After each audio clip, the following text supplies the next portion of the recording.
This is the brief on the 25-15-50-10 money management rule. The financial system is literally designed to keep you living paycheck to paycheck. It's basically modern slavery, and your only real escape is making your money work for you. This framework comes from self-made multimillionaire Mark Tilbury.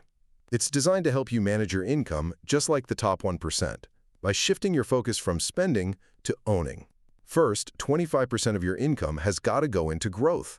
You want to put this into assets that appreciate, like real estate or an S&P 500 fund, which is really just a basket of top U.S. companies.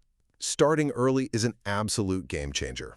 Thanks to compound interest, starting at 20 instead of 30 can literally double your wealth by age 60. Second, we're combining needs and stability. 50% covers your absolute survival basics like housing, food, and transport. Then 15% goes into a stability fund. You'll want to save up about 5 months of expenses in a high-yield savings account, basically a bank account that pays way more interest than normal. Your cash stays easily accessible, but it's still fighting off inflation. Finally, keep 10% for pure joy. This is guilt-free spending for hobbies or travel. You know, it might sound kind of trivial, but it totally prevents burnout and makes this whole strategy sustainable long-term. Building wealth isn't just about earning more. It's about automating a system where a quarter of your income buys your freedom before you spend a single dime. If you own nothing, the system owns you. So start buying your freedom today. So, have you ever really stopped and wondered how the world's wealthiest people, the 1%, actually manage their money? Here's a hint. It's not just about how much you earn. It's all about how you manage what you earn. Today, we're going to break down a simple but incredibly powerful rule designed to help absolutely anyone start building wealth. Okay, let's just dive right in. This chart right here, it reveals a really shocking truth. You see, 75% of the wealthiest are entrepreneurs. 15% are investors. But just look at that last slice. What does it say? 0%. Not one. Not a single person in the world's wealthiest 1% is just a salaried employee. And that right there highlights the core problem we need to solve. And this quote, wow, it just brilliantly illustrates that fundamental difference. You see, the wealthy, they all have one thing in common: ownership. They own businesses, they own assets, they own trusts, or they own some kind of rare skill. This quote just cuts straight to the heart of it. The key to financial freedom is making that shift from being just a worker to becoming an owner. So how do we actually make that shift? Well, we're going to walk through the 25-15-50-10 rule. It's a simple framework to get you started on that path. We'll cover the secret to ownership, how to invest for growth, how to build your stability, master your needs, and, this is important, how to actually reward yourself along the way. First up, let's really understand this secret. See, most people are trapped in a cycle, right? You get paid, you pay your bills, and you end the month completely broke, which forces you to work even harder the next month. It's kind of like a form of modern slavery. And this rule, this is your key to breaking that cycle for good. So, let's get into the first and, honestly, the most important part of the rule, dedicating 25% of your income to growth.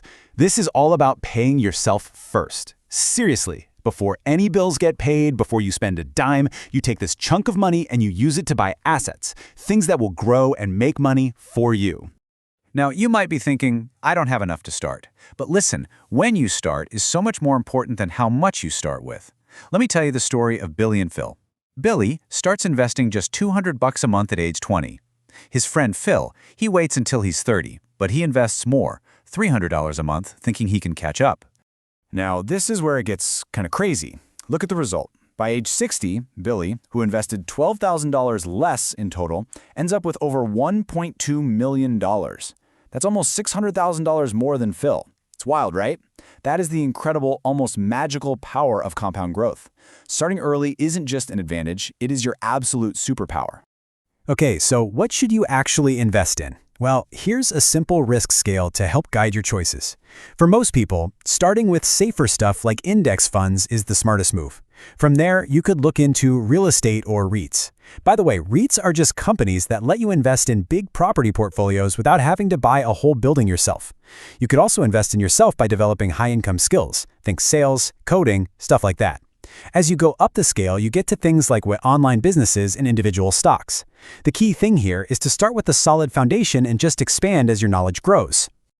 All right, now that your growth engine is up and running, let's talk about the next 15% of your income, building your stability. Now, this money isn't for growth. Think of it as your financial shield. It's what protects your investments and your peace of mind when life inevitably throws you a curveball. And trust me, I learned this lesson the hard way. When I was younger, I bought a car on credit with absolutely nothing in savings. I felt like I was on top of the world for like 3 months, and then the engine died. With no emergency fund, I had to take on even more debt just to get it fixed so I could keep my job. It was such a painful mistake. It set me back a full year. So, the whole point is building this shield before you need it. It's pretty easy to figure out your target. Just add up your essential monthly expenses. We're talking rent, food, transport, the bare minimum, and multiply that number by 5. So in this example, if your bare bones budget is $1,500 a month, your stability fund target is $7,500. Now, where you keep this money is just as important as having it. You got to follow these 3 simple rules. 1, it has to be easily accessible, like within 24 hours. 2, it must have 0 investment risk. This is your insurance policy, not a lottery ticket. And 3, it should be earning at least some interest in a high-yield savings account to help fight off inflation. Okay, now for the biggest slice of the pie, 50% for your needs. And mastering this category, it's all about spending intentionally.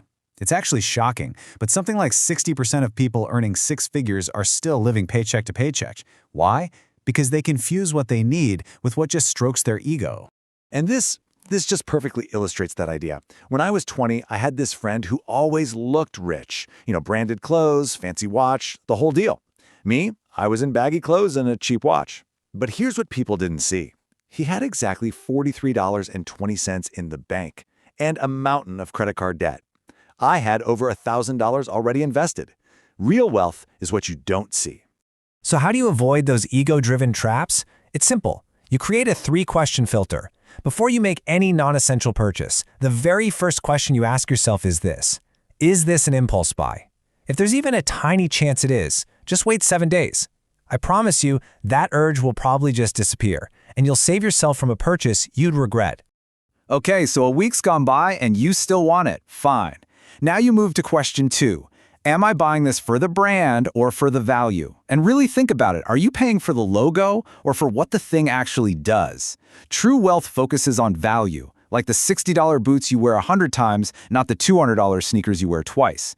It's about chasing quality that lasts, not trends that just fade away. And if it passes the value test, you hit it with the final and most important question. Will this genuinely improve my life? Not will it impress my neighbor or will it give me a quick dopamine hit? No, will it genuinely make your life better, long term? This simple filter keeps your spending focused on what actually matters and protects that 50% for your true needs. And finally, let's talk about the last 10%. This is for your rewards. This is your guilt-free spending money that keeps you sane and motivated and makes this entire plan something you can actually stick with for the long haul. I want you to think of this 10% as the strategic cheat meal for your finances. You know how a diet that's way too restrictive is just doomed to fail? Well, a budget is the exact same way. This isn't an excuse to go crazy and overspend. It's a planned, strategic reward that prevents burnout and makes your big goals feel so much more achievable. And to get the most happiness out of this fund, you want to prioritize spending on things that create lasting value. That means experiences, like a weekend trip. It means hobbies that you're truly passionate about. It means social events with your friends and family. And it means thoughtful gifts for the people you care about. So, there you have it. That's the whole system. 25% for your growth, which is building your future. 15% for stability, to protect your present. 50% for your needs, so you can master your essentials. And 10% for rewards, so you can actually enjoy the journey. It's a balanced, powerful, and honestly, a life-changing framework. So the crucial point to take away is this. This rule is so much more than just a budget. It's a fundamental shift in your mindset, from being just an employee to becoming an owner. It gives you a clear path to break that paycheck-to-paycheck cycle and build real, lasting wealth. So, you have the framework now. The only question left is, what will you own first?